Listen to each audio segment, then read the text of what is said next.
Hi everyone, it's Jen from Rising Tide. Today we're going to be creating a quick follow-up action with an email template.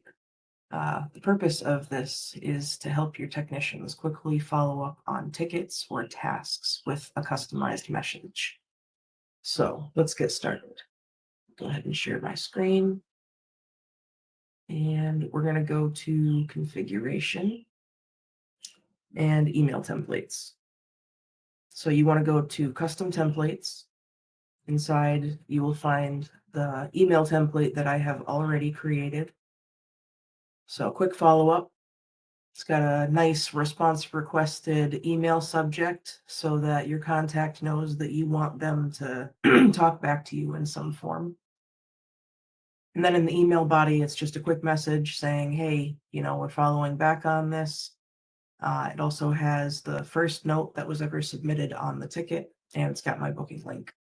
So you can do whatever you want, have it say whatever you want.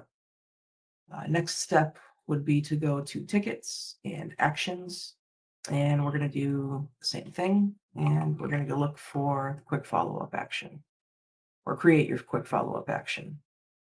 So give it a description, button name, give it an icon if you so desire. We are also going to make this a quick action, and we're going to update the status after we use the action so that it's with user or whatever flavor of I'm waiting for somebody to get back to me that you have in your ticketing system. So quick and dirty. On defaults, we're going to go ahead and do send an email, yes. And we're also going to choose our quick follow-up email template that we created. We're also going to set a default note so that it doesn't just say nothing when we use the action. So once we're setting those, we're hit save, and we're going to go to workflows. So workflows, we're going to go into your primary workflow or any workflow that you want to have this action on. And we're going to edit it, go in, and there's a couple options that you really have here, right?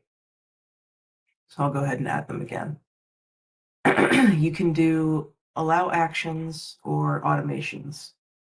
So allowing the action is just exactly what it means. It's just sticking this action on the ticket workflow so that it has an option up on top to send this quick follow-up.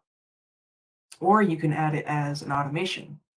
Maybe it's something that you want to have happen a predetermined number of minutes after the ticket does whatever, or a predetermined number of days after.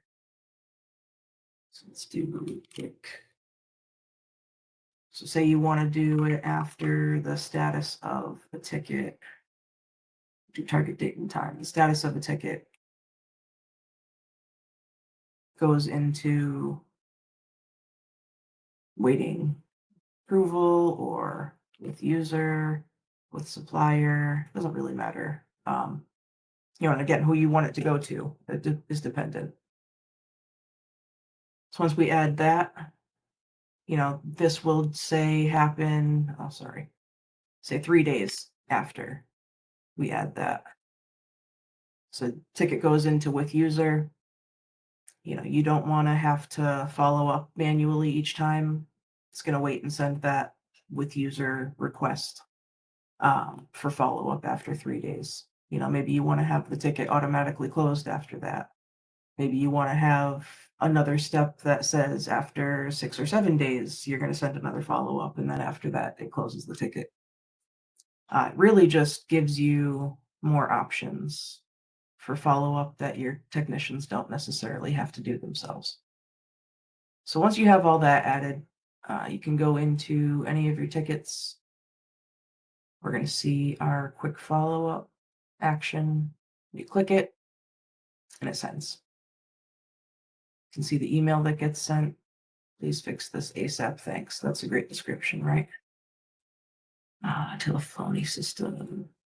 Yep. There, that's it.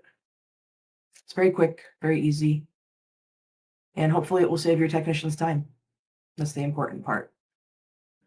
So to recap, what we did today was we created an action, we created an email template, and we edited our primary workflow, or whatever workflow that you want to have those actions listed on, or that you want them to have some sort of automation for.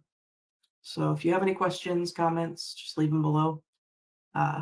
Like and subscribe, I guess. Thanks, guys. Take care.